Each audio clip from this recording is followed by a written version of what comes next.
شیمیالیتون کتاب درسی 11 هم جلوت باشه، چون 11 من تا یه جایی گفتم بهت، خب از اون ادامهشو درس بدم. در واقع این تیکه کتاب درسیت که اومده گفته نفت هدیه شگفت انگیز و این داستانا، صفحه چند کتابته؟ صفحه 28. من اینا رو دقت نکردم حذف یا نیست. اگه امیررضا اسم می‌کنی صفحه جایش حذف شده رو بهم بگو. اینا رو بچا چیزایی که میتونن سوال بدن، مثلا این تیکه مهمه.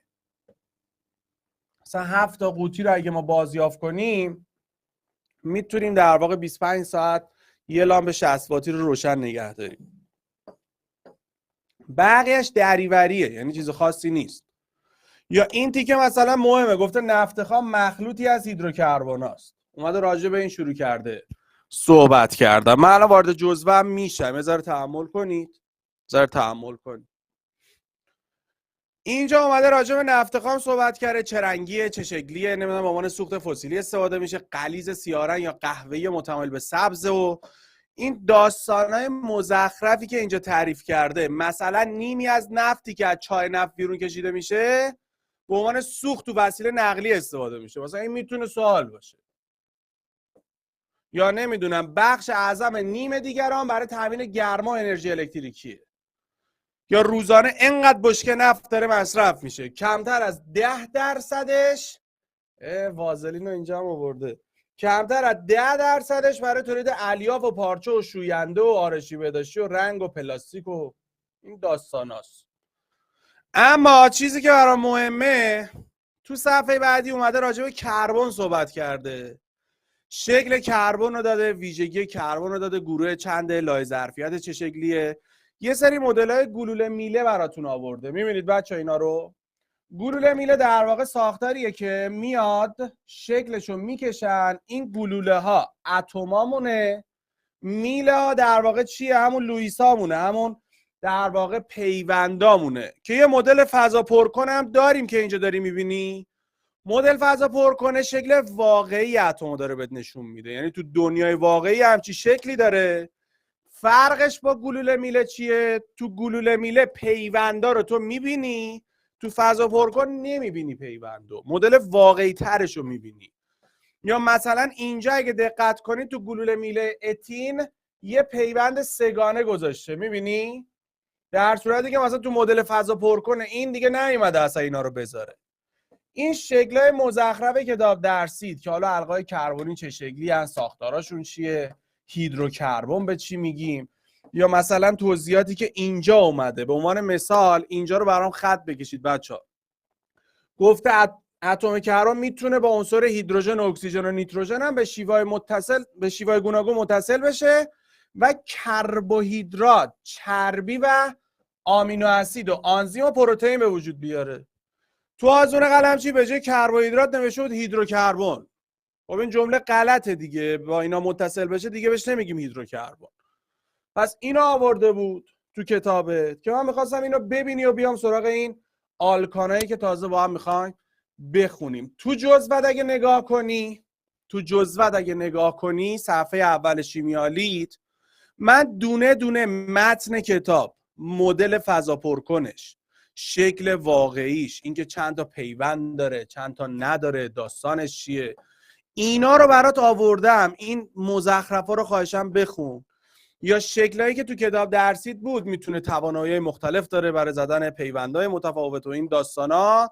یا اینجا برات اینو نوشتم، نگاه کن، متن کتابتو برات آوردم، همینی که بهت گفتم. یعنی من دونه دونه خط به خط کتابتو خوندم، متن کتاب درسید اومده تو جزوت. پس تو نمیخواد بری چیز دیگه ای بخونی، کتاب بذاری جلوت، همه رو برات اینجا من نوشتم که با خیال راحت بری جلو. اوکی؟ از اینجا به بعد وارد آلکانا میشیم. میخوام شروع کنم آلکانا رو به درس دادن. آلکانا در واقع بچه اگه یادتون باشه از سال 11 فرمول اومیشون این بود، CnH2n=2. آلکانا بچه در واقع ساختارشون همگی پیوند یگانه داشتن، یعنی همشون سیر شدن. منظور از سیر شدن چیه؟ مثلا ساده ترین عضوش که متان باشه یا اولین عضوش که متان باشه ساختارش اینه. اینها این متان. الان کربن من با 4 تا پیوند به 4 تا اتم وصل شده. میبینی؟ یعنی کربنی که گروه 14 آرزوشه با 4 نفر باشه با 4 نفر هست. 4 تا پیوندش هم داره. پس آقا تو آلکانا همیشه بچه‌ها 4 تا پیوند رو ما داریم، بعد با 4 تا عنصر هم در ارتباط باشه. اینجا برات نوشتم هر اتم کربن حد اکثر میتونه به 4 اتم دیگه متصل باشه و جزء هیدروکربنای چیه؟ سیر شده به شمار میاد. پس خواستم اینو داشته باشید. میدونم بلدی. اینم خط بکش برام. واکنش پذیریشون بسیار کمه یا اصلا ندارن واکنش پذیریشون. همشون هم پیوندشون یگان است. این از این. من اومدم برای یه سری شکل آوردم اینجا. در واقع ساختاراشو بهت نشون دادم. مثلا شکل اول بهش میگیم آلکان راست زنجیر، چون به طور مستقیم رفته جلو، هیچ شاخه فرعی هم نداره. حتی شکل دوم هم راست زنجیره. چرا؟ چون این کربنی که این پایینه میتونه بیاد کنار این قرار بگیره، میشه همین. یعنی من اگه بخوام شاخه اصلی رو انتخاب کنم، شاخه ای که بیشترین تعداد کربن رو داره، این دوباره جز شاخه اصلی است. اما تو این پایینی دیگه این شاخه داره بچه‌ها. به عنوان مثال این میشه شاخه اصلی، نمیتونی اینو بگیری به عنوان شاخه در واقع اصلی. به عنوان مثال بهت میگم، مثلا به من یه همچین شکلی میده، یه همچین شکلی به من داده. اصطلاحاً بچه‌ها به این کربنا میگن کربنای چند راهه. اینجا رو ببین. ما تو قدم اول برای اینکه نامگذاری بکنیم آلکانا رو، تو صفحه بعدی برات نوشتم تو قدم اول برای اینکه نامگذاری کنیم، فعلا دارم ذهنتو باز میکنم. برای نامگذاریشون باید چیکار میکردیم؟ باید شاخه اصلیمون رو انتخاب میکردیم، شاخه ای که بیشترین تعداد کربن رو داره. نگاه کن اینجا رو. من از اینجا میام جلو تا اینجا میرسم. الان یا باید برم سمت چپ یا باید بیام پایین. مثلا اگه سمت چپ این شکلی باشه، این کربن دوراهی است دیگه، من ترجیح میدم سمت چپ برم. چرا؟ چون وقتی میرم سمت چپ کربن بیشتری گیرم میاد. اگه من تا اینجا میومدم پایین، کربن یه دونه گیرم میومد، ولی وقتی میرم سمت چپ 2 تا گیرم میاد. پس تو شاخه اصلی که بخوای انتخاب بکنیم دیگه به اینا نمیگیم راست زنجیر، به اینا میگن آلکانای شاخه دار. من یه سری سوال اینجا پرسیدید، ببینم چیه. هر جور دوست دارید نازنین. علیرضا میارم براتون. بله همون شماره دادن است، الان میخوایم بهش برسیم. چو بعد خودت بفهمی دیگه. شیمیالی 6 تا سوال دارید. صفحه 2 جزوتونه. دارید میبینید دیگه. پس آقا من فرق شاخه دار و راست زنجیر رو اول برات مشخص کردم که یک کلیتی از اینا داشته باشی. اما رفتار شیمیاییشون و داستاناش چیه و چه شکلیه، حتی اینا رو هم برات آوردم. نگاه کن متن کتابت. گفته ویژگی مهم و برجسته آلکانا اینه که تو هر ساختارشون هر اتم کربن با 4 تا پیوند اشتراکی به 4 تا اتم متصله، به اصطلاح سیر شدن. از اینو تمایل به انجام واکنش شیمیایی ندارند.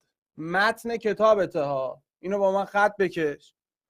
این ویژگی سبب می شود تا میزان سمی بودن آنها کمتر بشه، استنشاقشون رو ششا و بدن تاثیر چندانی نداشته باشه و تنها سبب کاهش اکسیژن تو هوای دم بشه. پس اینو داشته باش. مثلا گفتم با این وجود هیچگاه برای برداشتن بنزین از مکیدن شلنگ استفاده نکنید، چون بخارای بنزین وارد ششت میشه، باعث در واقع نفس کشیدن تو دشوار میکنه. حالا اینا کلیاتی که تو متن کتابت بوده برات آوردم، نمیخوام بری دوباره کتاب بخونی. اما اصل کاری اینجاست. من اینجا رو به توضیح بدم، بیام سراغ این شکل و اینو یه جنبندی برات بکنم. اینجا رو گوش کن به من. آلکانا، یا قبل از اینکه آلکانو بگم یه بار دیگه دهم مرور کنم میام تو آلکان. اینجا رو خوب دقت کنید بچه. ما یه نیروی بین مولکولی داشتیم، یادت میاد؟ نیرویی که باعث میشد دو تا مولکول کنار هم قرار بگیرن. قبوله؟ چند نوع نیروی بین مولکولی داشتیم؟ بگو ببینم. دو نوع نیروی بین مولکولی داشتیم. چی و چی بود؟ یکیش از نوع هیدروژنی بود که انقدر قوی بود بهش میگفتیم پیوند هیدروژنی. یکیش چی بود؟ واندروالسی. هیدروژنی زمانی بود که هیدروژن به فلور و اکسیژن و نیتروژن وصل باشه. آیا به نظر تو آلکانا ما پیوند هیدروژنی داریم؟ نداریم مسلما. پس تو آلکان نداریم. پس آقا نیروی قالب تو آلکانا چیه بچه ها؟ واندروالسیه. پس نیروی قالب توی آلکانا واندروالسیه. حالا اگه بین دو تا آلکان بخوایم مقایسه کنیم که چی؟ که نیروی کی بیشتره؟ نیروی بین مولکولی کی بیشتره؟ بعد برم چی رو مقایسه کنم بچه ها؟ بعد بیام این واندروالسیه رو مقایسه کنم. توی واندروالسی دو تا آیتم برام مهمه. تو والسی آیتم برام مهمه. یک، جرم. دو، قطبیت. یعنی اگه بخوای دو تا آلکان رو مقایسه کنی باید بری سراغ این دو تا آیتم. بگو ببینم آلکانا قطبی ان یا ناقطبی؟ ناقطبی ان. آباریکالله. پس آلکانا وقتی ناقطبی ان فقط چی برام میمونه؟ فقط جرم برام میمونه برای مقایسه. موافقی تا اینجا؟ وقتی میگم آلکانا ناقطبی ان بگو ببینم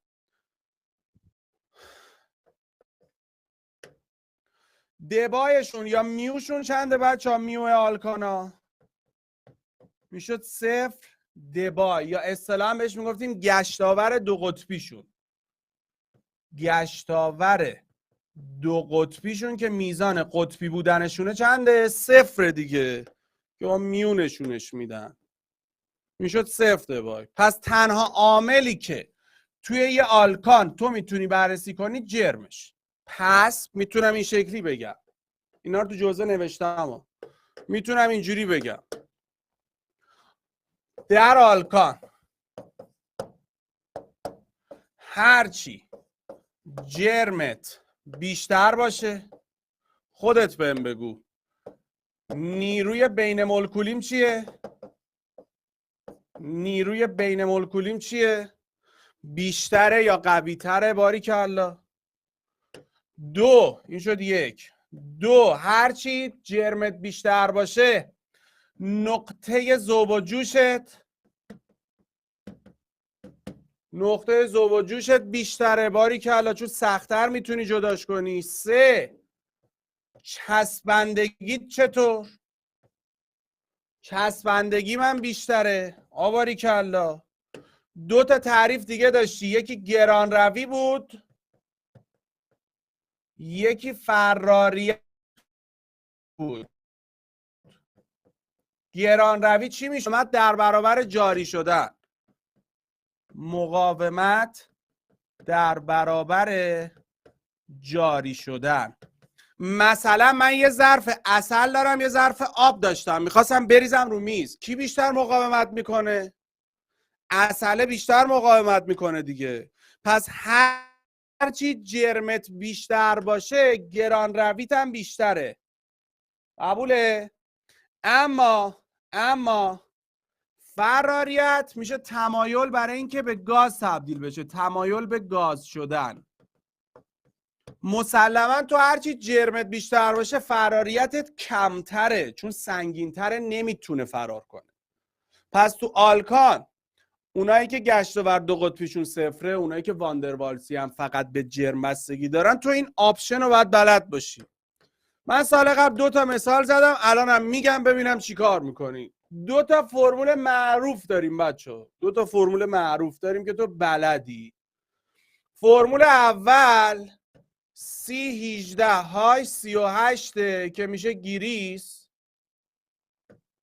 فرمول دوم که عشق C25H52 همه حفظن ماشاءالله میشه وازلین.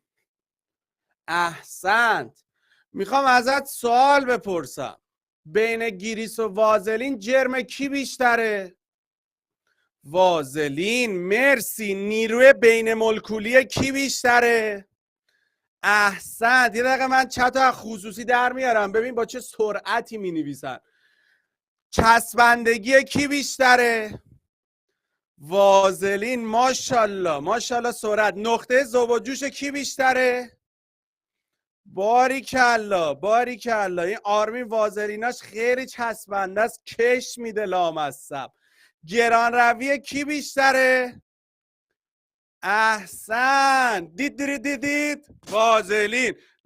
دید باریکلا باریکلا. حالا یه سوال علمی هم بپرسم، فراریت کی کمتره؟ کی کمتره؟ بازم وازلین. من جوری تر میکنم که تو بگی وازلین. احسنت بهت ماشاءالله. عالی بودید. این درس رو خوب فهمیدید خدا رو شکر. یکی از درسایی که بچهای ما خوب میفهمن همین درس وازلین و گریس و ایناست. و تو آلکانا تو میدونی دیگه، من چت خصوصی نکردم راحت باشه دیگه ننویس فقط. بوش مگه چیه؟ اذیتت میکنه؟ هومان خیلی خوب. میگه من وازلین از بابام بیشتر. علی رحمی دهنتو سرویس. آقا تو آلکانا چارت اول اگه یادت باشه گاز بودن، 5 به بعد چیه؟ مایع است. کتاب درسی تو ببین، تو ببین. من اینو بیارم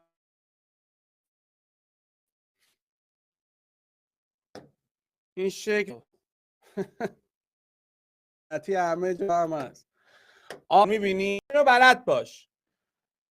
اونی که یک کربن داره یعنی متان، نقطه جوش بین -100 تا منفی. این در واقع اتانو پروپانو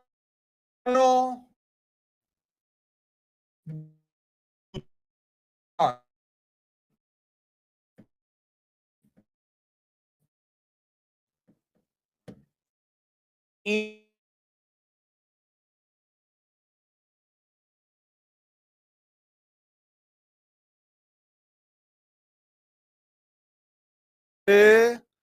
اینا.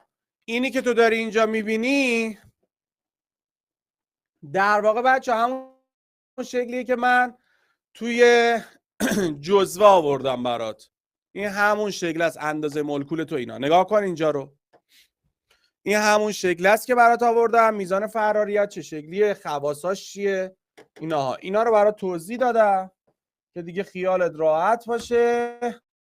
اینم برات نوشتم. گشت و برد قطبی آلکانا حدود صفره، با افزایش تعداد کربن افزایش نمییابد، همچنان صفره. فقط هگزانه که تقریبا صفره، یعنی همشون صفره، بقیهشون تقریبا صفره. امیر بیا سوال اولو بخون. آره محمد. چی گفته؟ هگزان هم همون باید با چه بریم دیگه، نباید مثلا چون تقریبا صفره مثلا قطبی تر از اوناست. نه نباید بگیم اصلا قطبی نیست. قطبی بودنش که قطبی نیست. هگزان کتاب درسی دهمتون، من کتاب دهم ندارم، آخرای فصل 3 هست، یه جدول سبز داده این بغل. آره من دیدم خودم اینجوریه. آره هگزان گفته تقریبا صفر. ما هم اینو میگیم چون همیشه سوال بوده. بله. و این ناقطبی هگزان هم. بخون تمرینو برام. خب میگه چند بار درسته. میگه گرانروی گریس از وازلین بیشتره. خب این که غلطه. اول وازلین بیشتر گریس. خب نقطه جوش وازلین از بنزین بیشتر است. بله بنزین همون اکتانه دیگه که شما خوندید 38H18. خب بنزین نسبت به گریس فراارتر است. 100 بنزین کربنش کمتره، گریس 18. خب بله. این سوال کنکور بوده بچه.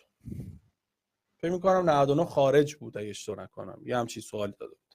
یعنی میتونن از اینجا هم بهت سوال بدن. امیر مرسی.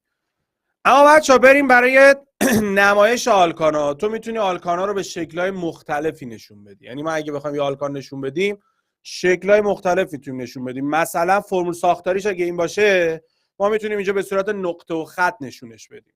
به عنوان مثال این شاخه اصلیت اینجا هم این میشه شاخه اصلی. می‌بینی؟ این سی های 3 که اسمش متیله اینجا زده بیرون. پس آقا من تو شاخه فرعیم، بچه‌هایی که یادشون رفته، ما تو شاخه فرعی یا سی های 3 داریم که بهش میگیم متیل، یا C2H5 داریم که بهش میگیم اتیل. پس اینو خیلی حواست باشه. حالا پایینی دوباره این شاخه اصلیت شاخه‌ای که بیشترین تعداد کربنو داره. اگه دقت بکنی روی این کربونه، رو کربن سومی یه دونه متیل زده بیرون، روی یکی کربن بغلیش هم نگاه کن یه دونه یکی زده بیرون. اینا پس کربنامونن. ما تو نقطه و خط هیدروژن نشون نمیدیم. اوکی؟ پس تو نقطه خط خبری از هیدروژن نیست. این میشه شکل‌های کلیش که برات آوردم. جانم. خیلی خوب. فرمول بنزین رو مینویسی پارمیدا، خجالت بکش پارمیدا، فصل 1 12 38H18 صفحه اول جزء 12. اما تو صفحه بعد برای نامگذاریشون من یه بار دیگه اینا رو توضیح دادم. اولین عضوش متان، اتان، پروپان، بوتانه که اینا 4 تا عضو اولشون تو مونودیتیلی تترا اینا نبود. از اینجا به بعد دیگه هست کلیتش. برای نامگذاریش هم که اینجا به توضیح دادم. من یه بار یه همچین شکلی رو نامگذاری کنم، بعد بریم شکل‌های مختلف رو با هم مرور کنیم. مثلا به من اینو داده، میگه اسمشو بنویس. قدم اول شاخه اصلی، شاخه‌ای که بیشترین تعداد کربن رو داره. پس من اینو میگیرم شاخه اصلی. یکی میگه آقا اینو نمیشد بگیری شاخه اصلی، اینو نمیشد بگیریم شاخه اصلی، مثلا این تا اینجا بیایم اینو بیایم پایین. چرا نمیشد؟ قدم بعدی شماره دادن بود. گفتم آقا این خیابون اصلیه، یه دونه متیل به عنوان یه دختر جذاب اینجا وایستاده، من میخوام برم بهش شماره بدم تو گوردش. باریکالله. اگه این خیابون اصلی باشه، من کدوم سمت خیابون بیام زودتر به این دختر شماره میدم؟ بگو ببینم. باریکالله. از چپ بیام زودتر به این شماره میدم. پس این میشه 1 2 3 4. این رو بگو ببینم از پایین بیام زودتر شماره میدم یا از راست بیام؟ از پایین بیام زودتر شماره میدم. باریکالله. حالا شماره رو دادم، زنگم زده، اوکی هم شدیم. دوستامو دیدم میخوام تعریف کنم چه مخی زدم، چه جیگری زدم. میگه کجا رفتی مخ زدی؟ بلا. میگم رفتم سر خیابون دوم، متیلو دیدم، خوشم اومد. پس اسمش میشه 2 متیل. اوکی. میگه این 2 متیلو کجا مخ زدی؟ خیابونی بوده تو وجه داری میگی؟ میگم خیابون از 4 تا کربن داره، 4 تا کربن میشه بوتان. پس اسم میشه 2 متیل بوتان مثلا. اینوری هم دوباره همونه، یه 2 دارم، یه متیل دارم، یه بوتان دارم. پس عملا فرقی نمیکنه ماهیتش. حله؟ پس این میشه کلیتشون. دومی فرقی نمیکنه، این همون اولی است. سری بعد دوستاش هم میاره. آره آفرین. سری بعد دوستاش هم میاره. آره تنها نمیمونی، نگران نباش. همشون هم همینن. دوستی نداری؟ دوست من تنهاست، میشه به دوستت بگی بیاد؟ من اون دوستم خیلی چند وقت کار، حالا یارو با 100 نفر کثافت، چند وقت خیلی تنهاست، میگی رفیقت بیاد با هم بریم بیرون؟ حالا شاید اینا هم خوششون اومد. اوج لجنزار بازیتونه، کثافت ها. خوش بگذره بهتون. آقا بریم برای نامگذاری تمرین کنیم، شکل‌های مختلفش رو با هم دیگه ببینیم. من چند تا توجه هم آوردم، این توجه رو بگم. از پارسال اگه یادت باشه، اگه شماره گذاری از دو طرف یکی بود، شماره گذاری از سمتیه که حرف اول یا نام اول لاتینش در واقع تقدم داشته باشه. یعنی چی؟ برات مثال میزنم. مثلا یه همچین ساختاری دارم، اینجا متیل دارم، CH3 دارم، بذار یه ذره گنده ترش کنم. اینجا چی دارم؟ اینجا مثلا میگم بروم دارم. از راست شماره بدم به 3 میرسم، از چپم شماره بدم به 3 میرسم. توی نامگذاری اول بعد همیشه بچه‌ها به بروم شماره بدید. یعنی اگه از سمت چپ زودتر به بروم میرسم بعد برومه رو بگید. بعدش میشد کلور، سومی میشد اتیل، چهارمی میشه فلوئور و پنجمی میشه متیل.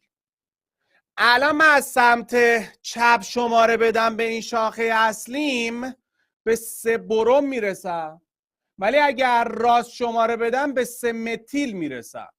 به نظر تو از کدوم سم شماره بدم زودتر قرار اسمشو بخونم؟ طبق این مسلما تو از چپ شماره بدی قرار اسمشو زودتر بخونی دیگه. منم همین نکته رو آوردم، گفتم اگه شماره گذاری از دو طرف یکی بود، از دو طرف شماره گذاری یکی بود، ملاک شماره گذاری از سمتی که حرف اول نام اولین شاخه فهریش در حروف الفبای لاتین تقدم داره. تو حروف الفبای لاتین بروم همیشه اولیه، بعدی کلوره، بعد اتیله، بعد فلوره، بعد متیله. پس برای همین تو اینجا برای اینکه شماره بدم، چون از دو طرف یکیه، از چپ شماره میدم، چون اسم برومو زودتر بخونم. گرفتین چی شد بچه تا اینجا؟ اولیو. بریم دومی. چی رو تغییر دادم آرمین؟ 3 چیه؟ 3 اتیله. نه یودو اصلا نیاوردم. اتیل، متیل، بیا اتل متل. بهار گشت و بر دو توی هگزان تقریبا صفره، همه آلکانا صفرن، اون تقریبا صفر. آره میره عرفان. این برای اینکه نامگذاری کنیم از اینجا شروع میکنیم، یعنی بر اساس این تقدم اون اینه. یه دقیقه وایسا هومان تو هم. نکته بعدی، در آلکانه که تعداد شاخه‌اش بیشتر از یکیه، نه تعداد شاخات بیشتر از یکی بود، ابتدا شماره همه شاخه فرعی رو ذکر میکنیم، سپس تعداد شاخه فرعی رو با اعداد یونانی و نام شاخه مربوطه رو مینویسیم. یعنی چی؟ اینجا رو نگاه کن، به من یه همچین چیزی داده، مثلا اینجا یه دونه متیل دارم، اینجا هم یه متیل دارم. میگم این شاخه اصلیمه، چه چپ شماره بدم چه راست فرقی نمیکنه. برای اینکه اسمشو بنویسم میگم رو 2 3 2 تا متیل دارم. میبینی؟ حالا میگم بوتان. پس هم رو 2 متیل دارم هم رو 3 متیل دارم. پس باید وقتی بیشتر از یکیه هر چند تا که هست رو عیناً بنویسی. رو 2 متیل دارم رو 3 متیل دارم میگم 2 3 دی متیل دارم. نمیگی 2 متیل 3 متیل 5 متیل، میگی 2 3 و 5 تری متیل. اوکی تا اینجا؟ تا اینجا اوکیه؟ این دقیقا با دوستش اومده. توجه بعدی، اینها اگه شاخه فریامون ناماشون مختلف باشه، ابتدا شماره نام شاخه فری ذکر میکنه که حرف اول نام آن در الفبای لاتین تقدم داره. اینهاش اینجوری تقدم داره، اینه در اصل. مثلا من اینجا برای یه ساختار بنویسم، مثلا این به من یه همچین شکلی داده، زیاد نمیخوام سختش کنم، یه همچین شکلی به من داده. اینم مثلا یه کلورم اینجا بذاریم. شاخه اصلی شاخه که بیشترین تعداد کربن رو داره. از سمتی شماره میدی که زودتر به شاخه فرعیت برسی. از این ور شماره میدم. طبق نامگذاری باید اول برومو بگم دیگه. پس میگم 4 برومو. 4 برومو، چون بروم تقدم داره برام. بعدش بعد کلور رو بگم 3 کلورو. بعدش میام اتیل رو میگم 3 اتیل. بعدش متیل رو میگم 2 متیل. حالا که تموم شد شاخه اصلی هگزان. اینا هیئتی اومده بودن. پس آقا وقتی میخوای اینا رو نامگذاری کنی حواست باشه شاخه اصلی تو انتخاب کن. شماره دادن عین روال قبله. از سمتی شماره میدی که زودتر به شاخه فرعی برسی. تمام. حالا که میخوای اسمشو بخونی اولویتت بود با بروم، بعد کلور، بعد اتیل، بعد فلور، بعد متیل. این اولویتت بود. برای همین اولویت بندی من این شکلی شد. تا اینجا جا افتاد؟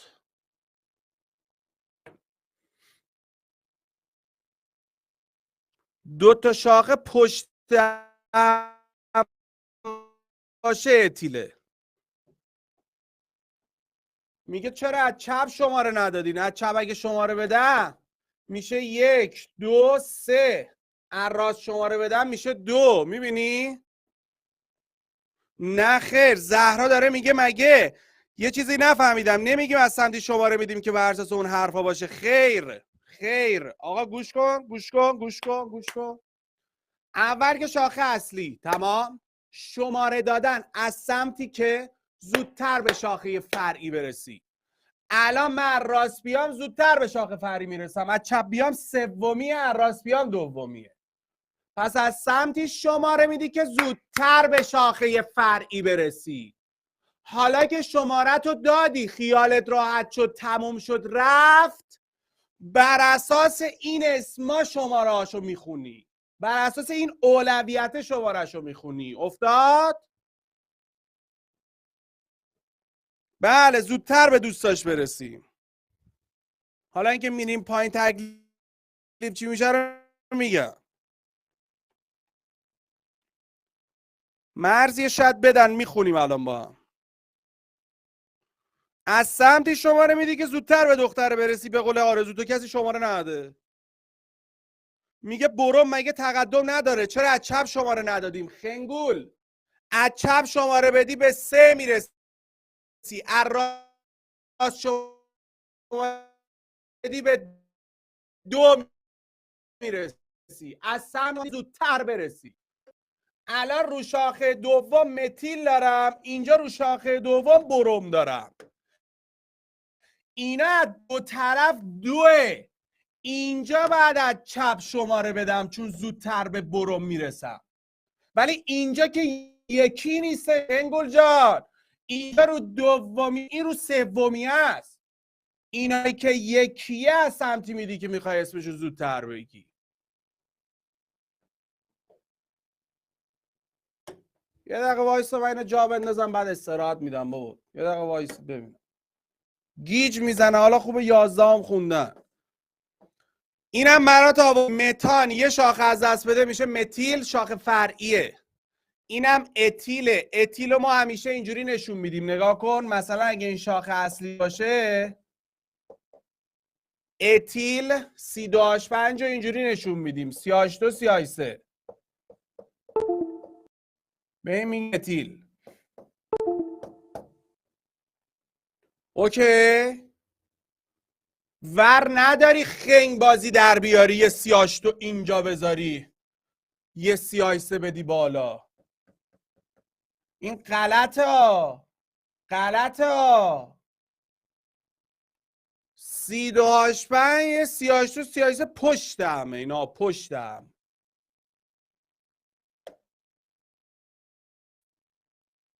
فهمیدی تا اینجا؟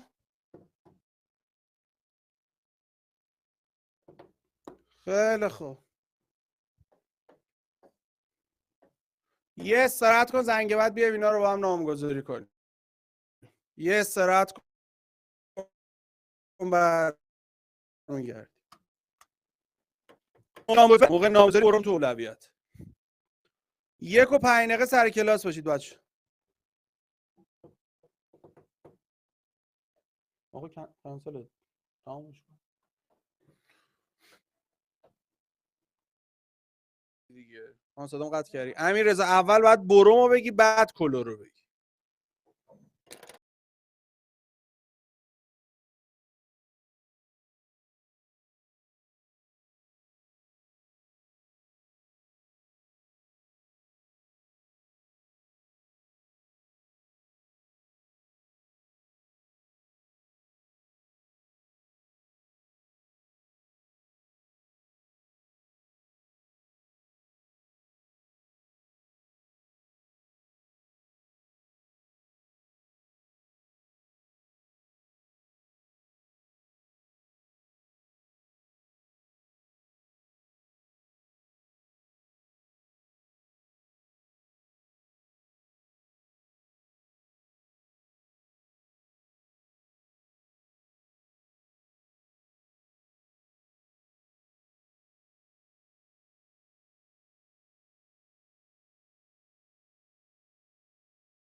بریم اینا رو با هم دیگه شروع کنیم نامگذاری. داریم امیر رضا اونا رو دار. الان میگم جلوتر، الان نکاتشو میگم. خب اولیو بچه نامگذاری کنیم با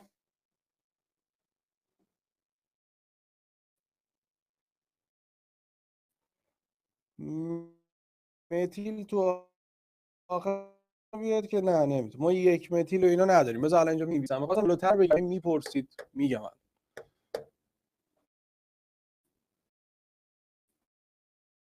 1 متیل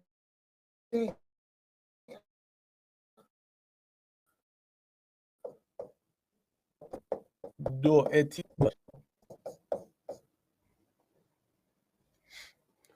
بریم آقا با این اولین قدم شاخه اصلی.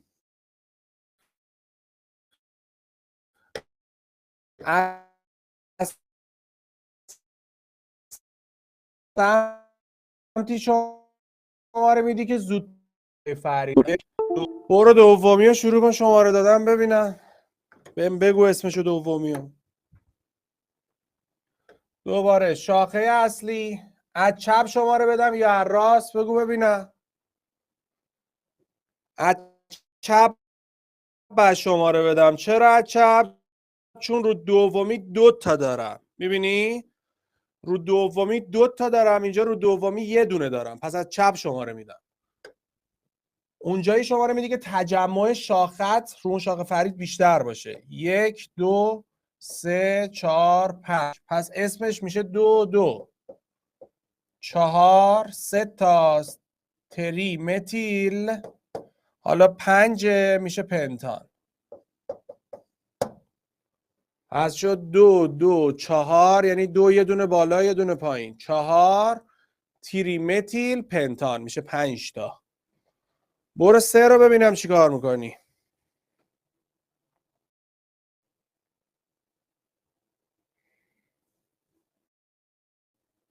برو ببینم 3 رو چی کار میکنی. یه سه 2 اتیل نداریم. 2 اتیل نداریم. وای. اینو بعد بشکنی. این C2H5 بعد بشکنی. این C میشه CH2 CH3. اینو میشکنی تو کنکور که سوتی ندی. آی آی آی آی آی.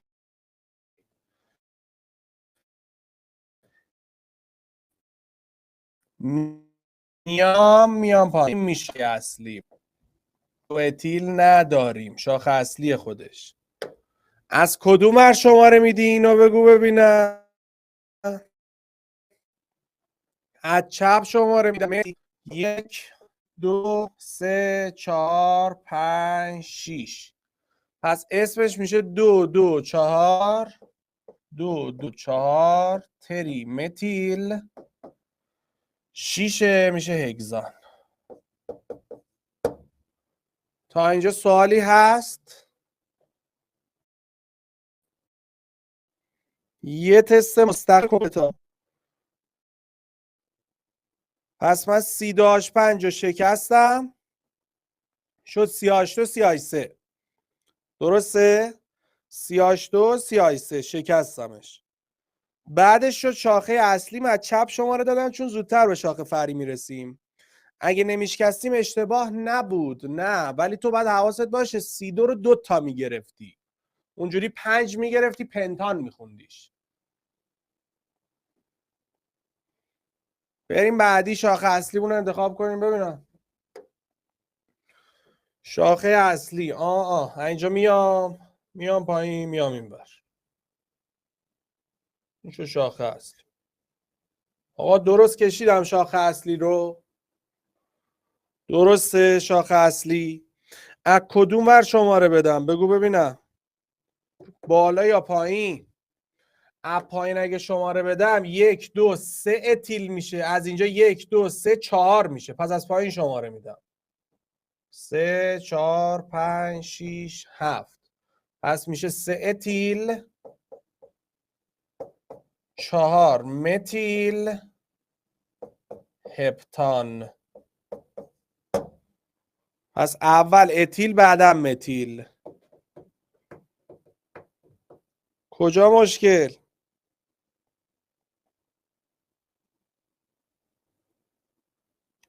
امیر رضا بذار میرسیم. تو خیلی سوالاتو دارید جلو میپرسی. میرسیم. جانم مهدی. 3 رو نفهمیدی؟ 3 رو من بازش کردم. زهرا به خاطر تو یه بار دیگه گفتم. من به خاطر تو یه بار دیگه اینو گفتم باز میگه نفهمیدم. C2H5 رو گفتم بازش کن بکنه CH2 CH3. این شاخه اصلی.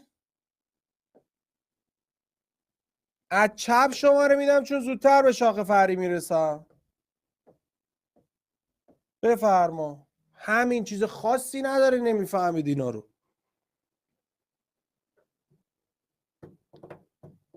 به خاطر اینکه 2 اتیل نداریم بازش کردی؟ خیر، نه. باید بازش کنی اونو که بدونی 6 تاست. باز نکنی 5 میگیری اینو شاخه اصلی تو.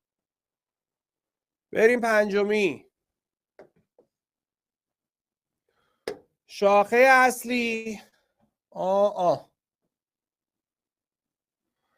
از چپ شماره بدم یا از راست شماره بدم؟ بگو ببینم. از چپ شماره باید بدم، درسته؟ چون رو چپ رو دومی 2 تا دارم، راست رو دومی 1 دونه دارم، پس از چپ شماره میدم. 1 2 3 4 5 6 7. اول بعد برومو بگم، پس میگم 4 برومو. بعدش بعد کیو بگم؟ اتیلو بعد بگم. 5 اتیل. بذار اینا رو نازکترش کنم. بعدش رو شاخه 2 2 6 متیل دارم، پس میشه 2 2 6 تیری متیل 7 هپتان. بفرما.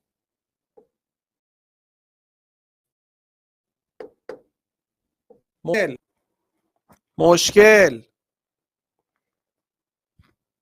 همیشه C2H5 رو باید باز کرد. برای بار فکر کنم انوم دارم میگم بکنیدش CH2 CH3. اگه نشیدید من یه بار دیگه تکرار کنم. بچه ها C2H5 رو باید بازش کرد.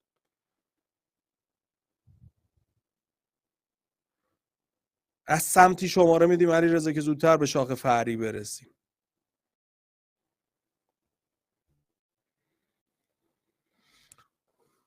بروم فقط تو نامگذاری اولویته. بله. از شاخه اصلی از یه دونه بالاترش میگرفتیم چون تعداد کربنش بیشتر میشد. کدوم یعنی؟ توی 4 هست. الان آخرین شاخه رو یه دونه باید بیاریم بالاتر، نباید بیاریم. یعنی از این بگیرم منظورته اینو بیام بالا؟ آره. خب اینو بیام باز میشه 3 تا کربن، 3 تا کربن دیگه، فرقی نمیکنه. پس هیچ آقا بدش 1 2 بس. 3 4 5 6 7 1 2 3 4 5 6 7 فرقی نمیکنه. ببخشید خیلی ممنون. مرسی. خواهش می‌کنم. بله استاد آریان، صدا بله. داری؟ ابوالفضل بله. جانم امیررضا. استاد امسال کلا نباید پروفیل و ایزو پروفیل بگیریم هیچ جا رو، اگه مثلا هیچ جا آهنگر حذف کتابتون، حتی نامگذاری کنم هست. من تو جزوه آوردم الان بهتون میگم حذف. مرسی. شاخه اصلی اینو میام بالا، میام اینور، اینو باید بیای پایین. بیشترین تعداد کربن رو داره. راست اگه میرفتم اینجا 3 تا کربن به وجود میومد، ما 3 تا کربن نداریم، بعد بیشترین شاخه فرعی رو داشته باشیم. از راست اگه شماره بدم میشه 1 2، از اینجا شماره بدم 1 2 3. از سمت شماره میدی که زودتر به شاخه فرعی برسی. اولویت تو نامگذاری بعد از شماره دادنه، یعنی بروم تو اولویته بعد از اینکه شماره دادی تموم شد تو اولویته. از راست شماره دم 1 2 3 4 5 6 7 8. اسمشو حالا میخوام بنویسم، اول برومو مینویسم، میگم 6 برومو. حالا میرم سراغ اتیل، مثلا 3 و 5 دی اتیل، 3 و 5 دی اتیل، 2 6 دی متیل. حالا شاخه اصلیم اکتان. یاد گرفتیم بچه ها؟ من خیالم راحت باشه تا اینجا. خب خدا رو شکر. برو 7 و 8 هم نامگذاری کن سری ببینم. برو 7 و 8 هم سری نامگذاری کن تا بریم 9 10 11 هم با هم پیش بریم.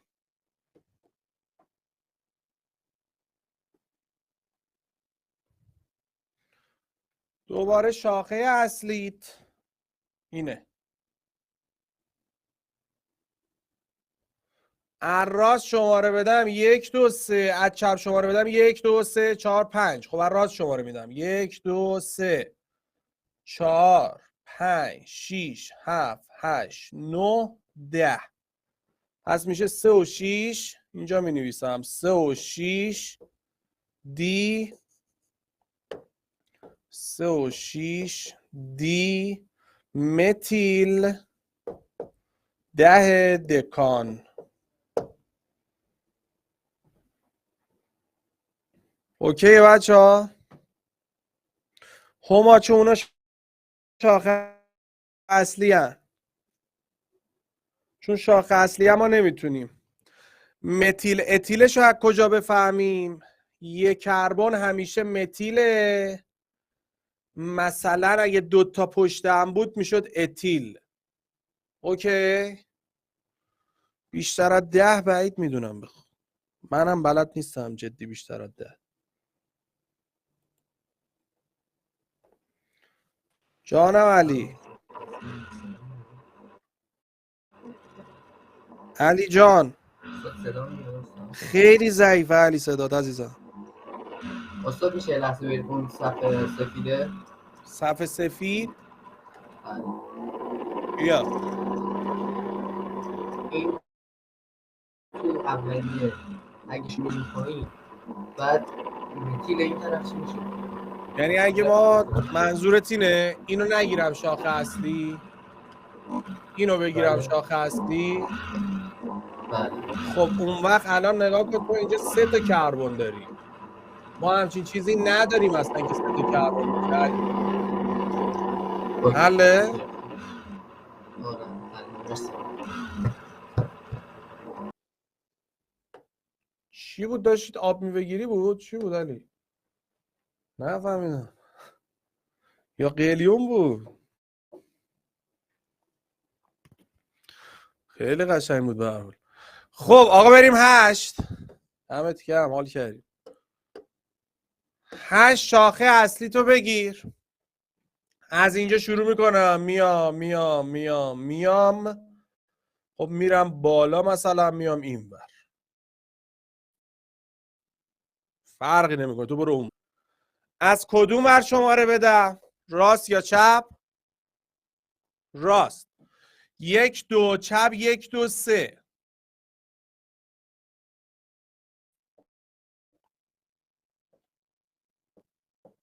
پس از سمتی شماره دادم که زودتر بهش برسم.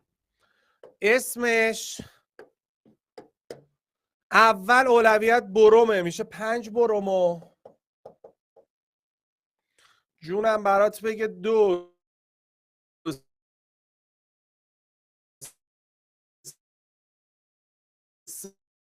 3 و 6 8 اکتان. حل بچه ها؟ خیالم راحت؟ یاد گرفتی اینا رو؟ یه سوال مستقیم کنکورت ها. 9 11 رو میگم الان.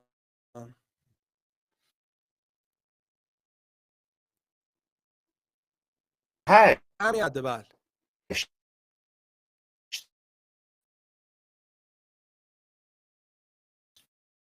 مهمه خب. مثلا رو بگیم. آره دیگه از نه. کوچیک به بزرگ دیگه. امتحان مدرسه که نداری، تو تست دیگه. تست میفهمی راحت میزنی. نه میگم اگه مثلا توی تست زده بود 6 3 2 غلط میشد. نمیدن اونجوری میلاد. آها. همون 2 نه 3 کلی 6. خب غلط میشد. حتما باید ترتیب آره بشه. آره بعد حتما به ترتیب باشه. حله مرسی. مرسی. خب اما بچه برای همچین شکلایی برای این 3 تا مثالی که برات آوردم فیلم این جلسه رو نمیم. امید اگه باش ضبط کنه میذارم تو گروه. اگه امید نباشه که تا 3 روز دیگه میاد رو صفحه شخصیتون.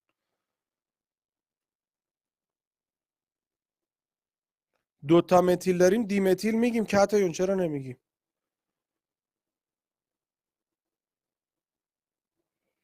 من ویدیو نمیذارم غزل، ولی براتون کلاس رفع اشکال میذارم برای امتحان دی ماهتون. مهران بس تو برام بفرست بیزم. تو این هفته براتون کلاس میذارم دیگه، کلاس رفع اشکال میذارم.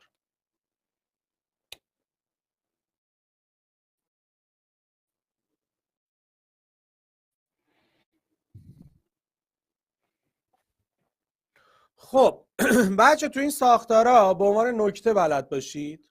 تو این ساختارا من اینجا بگم مثلا فکر کنی همچین ساختاریه، اگه تو پرانتز بهت متیل داد و اتیل داد، اول تو شاخه فرعی بذارش، یعنی برای رسمت انگار بهش نگاه نمی کنی، اول تو شاخه. اما اگه بهت داد CH2 مثلا N بار تکرارش کن، مثلا بهت میگه CH2 3، تو بعد 3 بار پشت هم همون تو شاخه اصلیت بگی CH2. پس اگه تو ساختارت CH3 یا C2H5 بود، اول انگار میذاریمش تو شاخه فرعی. حالا ممکنه تو شاخه اصلی بیاد بعد که خواستیم نامگذاری بکنیم. اینجا رو نگاه کن. الان CH3 2 گفتم اول بی خیال، بعدیش چیه؟ CH رو مینویسم. CH3 2 یعنی از دو طرف فیس CH3 وصل کن. بیا از دو طرف فیس CH3 وصل میکنم. بعدش چی گفته؟ گفته CH2 دوباره CH2، بعدش گفته CH سگ تو این تختتون، بعد گفته CH3 2 یعنی دوباره از دو طرف به CH3 وصل کن.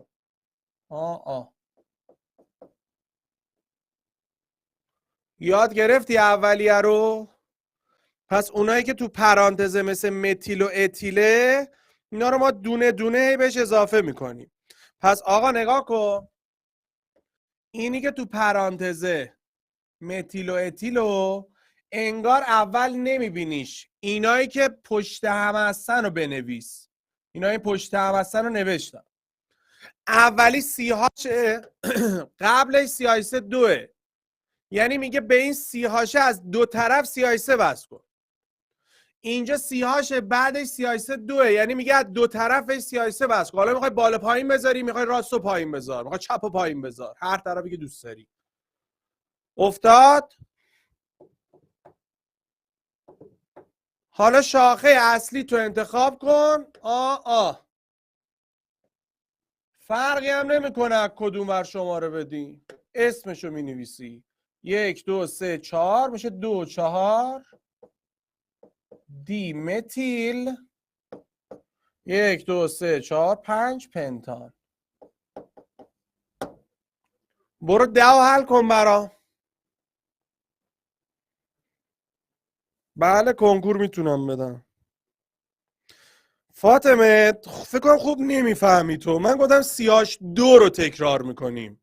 این الان CH2 عزیزم یا CH3؟ دو اتیل که نداریم که.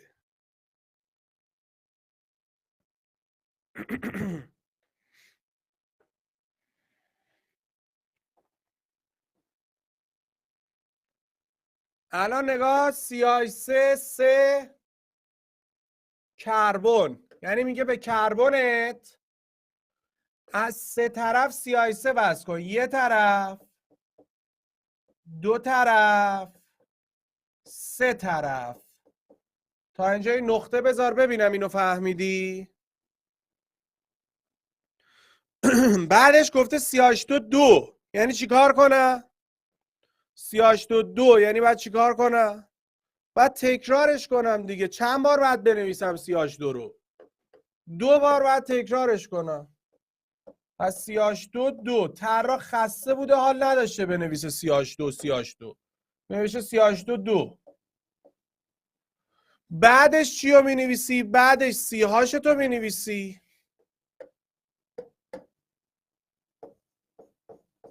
بعدش گفته C2H5 2 یعنی چی؟ یعنی از دو طرف باید به چی وصل کنه؟ اتیل باید وصل کنم. آفرین، از دو طرف اتیل وصل کن. اتیل قرار بود چجوری وصل کنه؟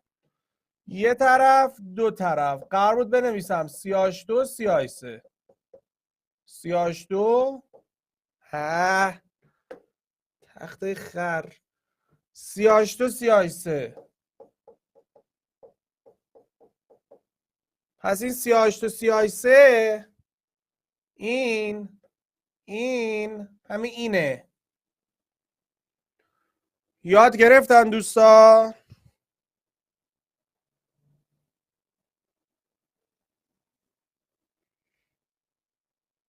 من بله ما خدا رو شکر ایرز. بریم اسمشو با هم بنویسیم.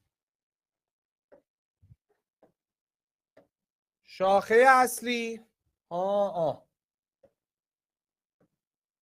از راست شماره بدم به 3 میرسم، از چپ شماره بدم به 2 میرسم. پس از چپ شماره میدم.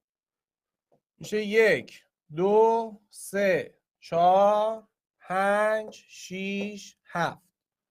اولویت فره کی بود؟ اتیل بود. پس میشه 5 اتیل 2 2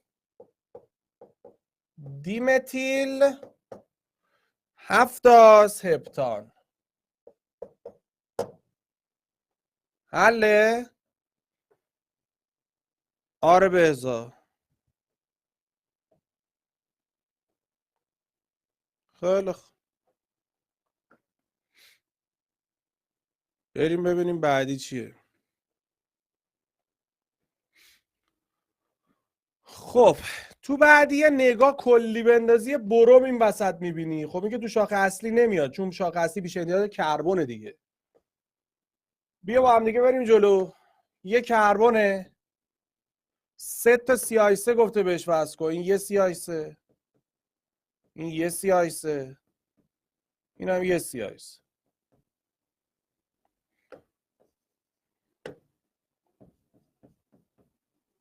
دوباره یه CH2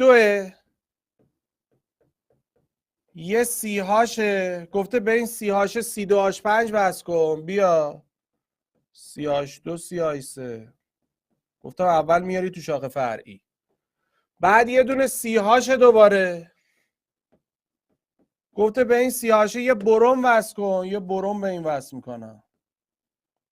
بعد دوباره یه CH گفته از دو طرف به CH3 وصل کن. این یه طرف این هم یه طرف.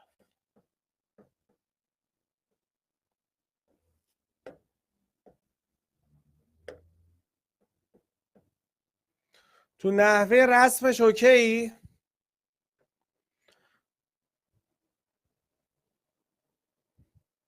دو تا CH3 پشت هم نمیاد. نه سی جامون سی رو که نوشتم اولش. شاخه اصلی تعریفش این کمیه حمید رضا میارم صفحه رو جر دادی. شاخه اصلی تعریفش شاخه‌ای که بیشترین تعداد کربن رو داره. پس بروم که تو شاخه اصلی نمیاد که. چیو بالا پایین بزنیم؟ برومو؟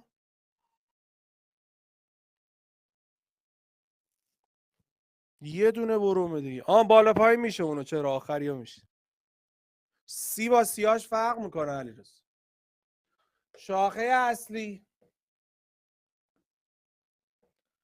از چپ شماره میدم چون رو دومی تجمع هم بیشتره. 1 2 3 4 5 6 7. اسمشو روبروش مینویسم. 5 برومو 5 برومو 4 اتیل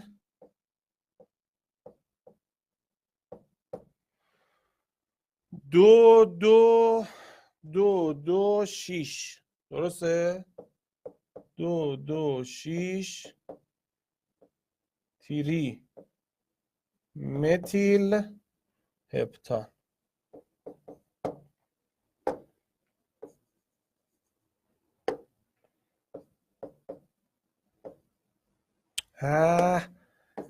و چه تخته مزخرفیه.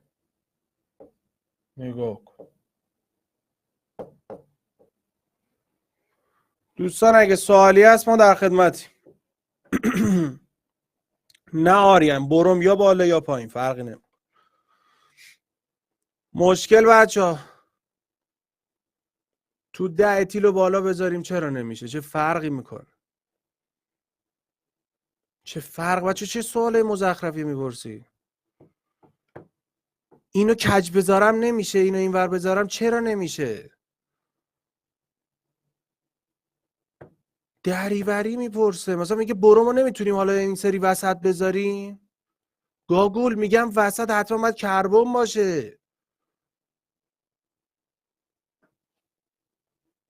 شاخه فرعی اولش ممکنه شاخه فرعی باشه، مثل الان اولش من تو شاخه فرعی کشیدم بعد اومد تو اصلی. اوکی.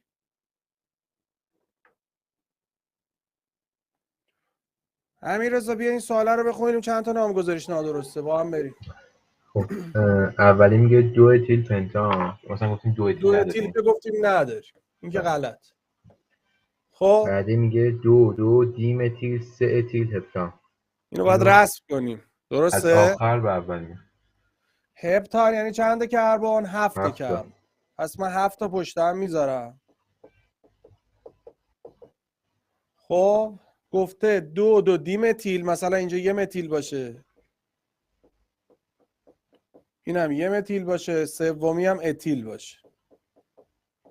خواهیم ببینیم درسته یا نه. این باشه شاخه اصلیمون. البته میتونستیم غلط بگیریم و اتیل رو باید اول میگفت کلا. به قول تو میشد. یا اصلا من دیگه خواستم آخه رسمشو توضیح بدم. اینم غلط. اول اتیل نمی‌نویسه، بعدم متیل. غلط. سومی چی؟ سومی اینو دیگه باید رسمشون. 2 اتیل آخه. اون نگم. 2 اتیل نداریم. 4 سومی اول بروم بعدن کلور. میام ترتیبش غلط. 5 2 برومون اینو فکر اینو کنم دیگه دیگه باید باید رسم کنیم. اینو باید دیگه رسم کنم. هپتان یعنی 7 تا. من اینجا میکشم 1 2. ای بابا ای بابا چقدر تختشون مزخرفه. 1 2 3 4 5 6 7. درسته؟ از هر سمتی که دلمون میخواد شماره میدیم. مثلا من از این ور شماره بدم، اینجا میشه 2 بروم، بعدی 3 متیل، اینجا باشه CH3، بعدی 6 اتیل. 6 اتیل میفته اینجا. 6 اتیل نداریم چون 6 اتیل میشه شاخه اصلیت. اینم غلطه. میتونیم بگیم هر وقت مثلا n تا مثلا کربن داشتیم n منها یکی اتیل داشتیم اینو غلط بگیریم. آره میتونی، دقیقا میتونی. خب الان بعدی دوباره بعدی شیشمی. 6 اتیل بعد هگزان گفته غلطه دیگه. گفته 6 اتیل بعد هگزانه، غلط میشه دیگه. آره دیگه میشه رو اولی دیگه، انگار همون 1 اتیله.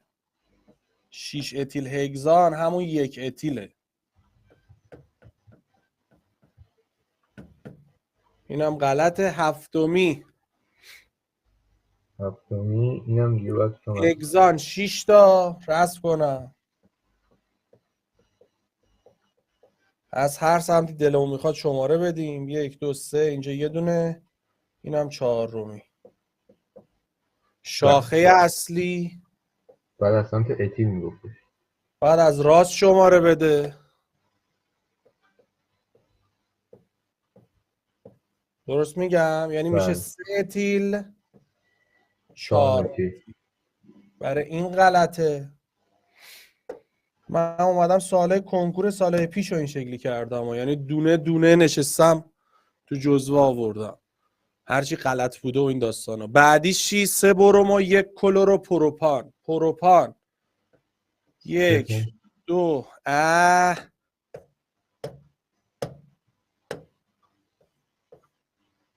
3 تاست. خب این 1 کلورو 1 2 3 برومو، نه دیگه میشه 1 برومو 3 کلورو. چون از سمت بروم تو زودتر باید شماره بدی دیگه، درست میگم؟ بله. همش غلط بود. همش خالی. 8 تاش هم غلط بود. مرسی امیر. بچه ها مشکل 5 رو نفهمید. 5 6 اتیل وقتی بکشیم تو هگزان رو در نظر بگیر، 6 تا کربونه. خب از این ور شماره میدم، میشه 6 اتیل. 6 اتیل میفته رو اولین کربن دیگه. 6 اتیل همون 1 اتیله، ما 1 اتیل نداریم. اوکی؟ 6 کوش 6 آها 6 همونی بود که الان گفتم دیگه. 7 هم ما اول کشیدیمش، بعد از اینکه رسمش کردیم خب نگاه کردیم اگه قرار بود شماره بدیم، آرمین نگاه کردیم اگه قرار شماره بدیم از سمت راست شماره میدادیم میشد 3 اتیل، از سمت چپ شماره بدیم میشه 3 متیل. از سمت راست باید شماره بدیم. اوکی؟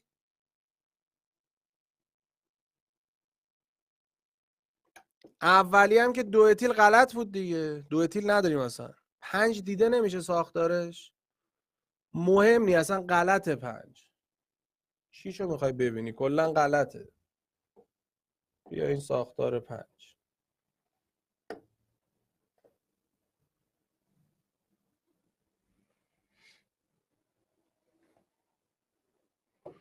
بله علیرضا میشه.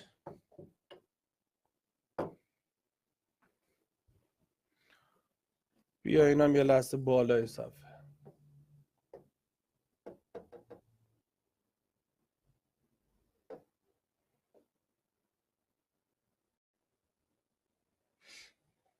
بریم سوال بعدی. مهدی میگه 6 اتیل یعنی چی؟ واقعا دارید گیج میزنید آقا. 1 2 3 4 5 6 شماره میدم. 1 2 3 4 5 6 به من گفته 6 اتیل. بیا این 6 اتیل. ما 6 اتیل داریم یا شاخه اصلیه؟ میفهمید اینو؟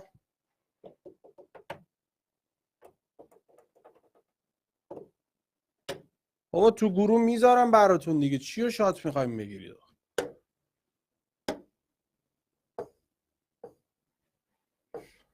ولش کن. امیر بیا سوال بعدی. دریوری میپرسن دیگه جواب نمیدم. میگه نام چند تا آلکان درسته. فرصت اولی که غلطه، 2 اتیل نداریم. اولی که غلطه به قول تو، 2 اتیل نداریم. بعدش برگردیم و چک کنیم. دیگه چیزی نداره راهکار بزنیم توش. بیا این شاخه اصلیمون از چپ شماره بدم 1 2 3. از اینجا 1 2 3 4. از چپ باید شماره بدم 1 2 3 4 5 6 میشه 3 و 3 دی اتیل هگزان که این درسته. بعدی دوباره شاخه اصلیمون کدومه؟ اینو میتونیم بگیریم شاخه اصلی. از چپ شماره میدم 1 2 3 4 5 6 7 درسته اینه. میشه 2 2 دیمتیل هپتان. این هم درسته. بعدی شاخه اصلیمون اینه. از این ور باید شماره بدیم 1 2 3 4 5 6 7 8 میشه 2 6 دیمتیل اکتان. این هم درست. 3 تاش درست. دوستان مشکل؟ امیر مرسی. خیلی خوب. اما یه چی داریم بچه تحت عنوان ایزومر. ایزومر در حدی که تعریفشو بلد باشی برای من کافیه، نمیخوام بری تستاشو بزنی.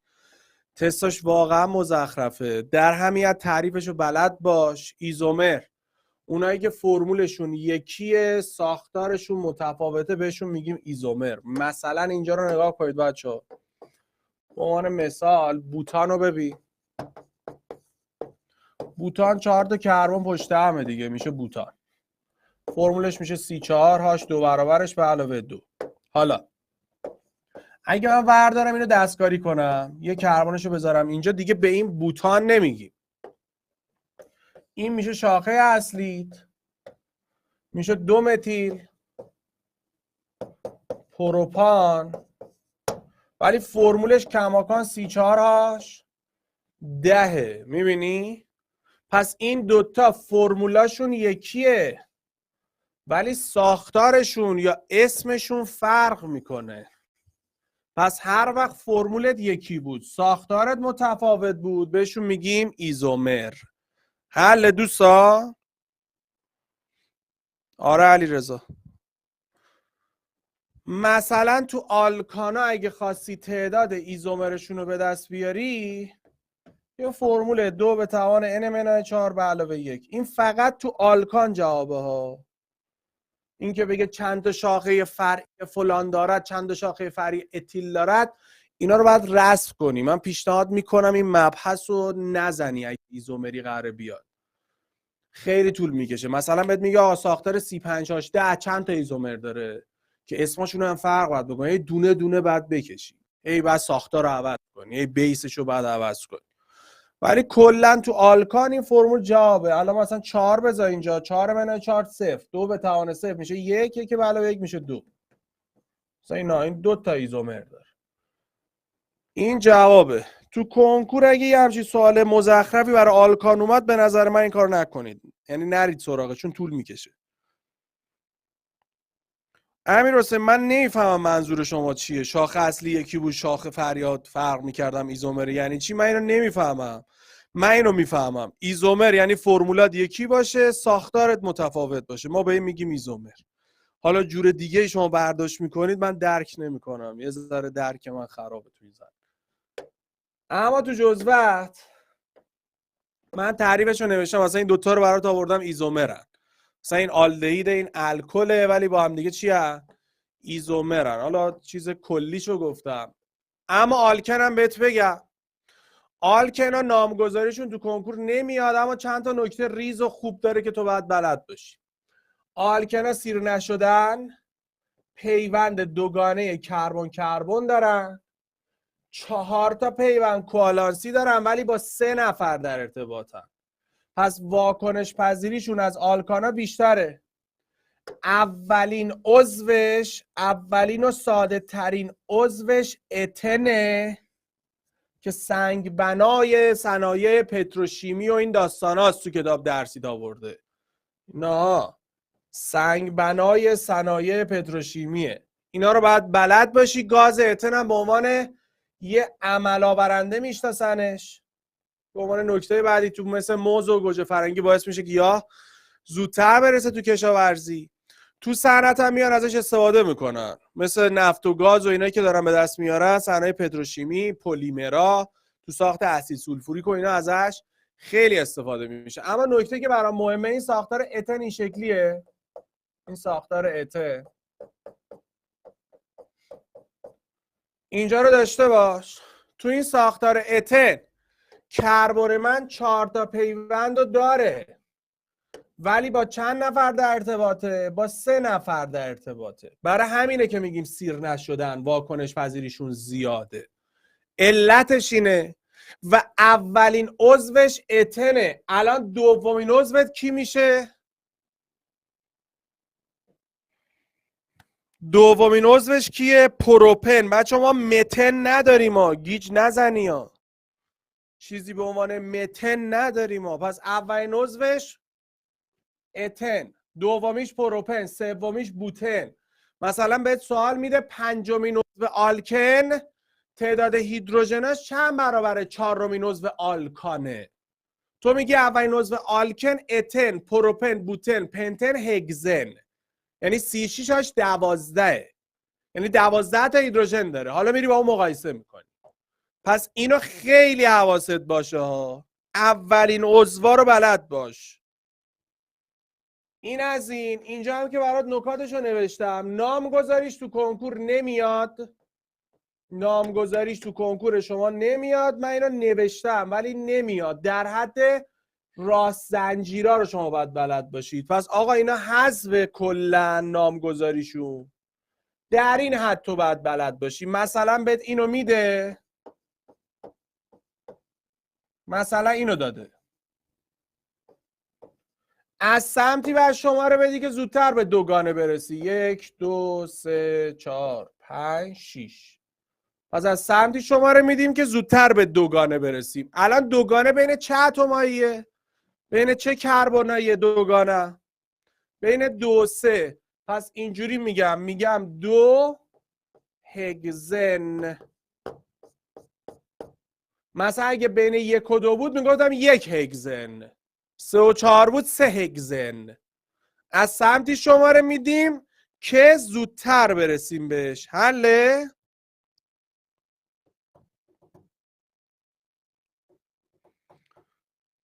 مجیدی جان، چشم معصومه جان.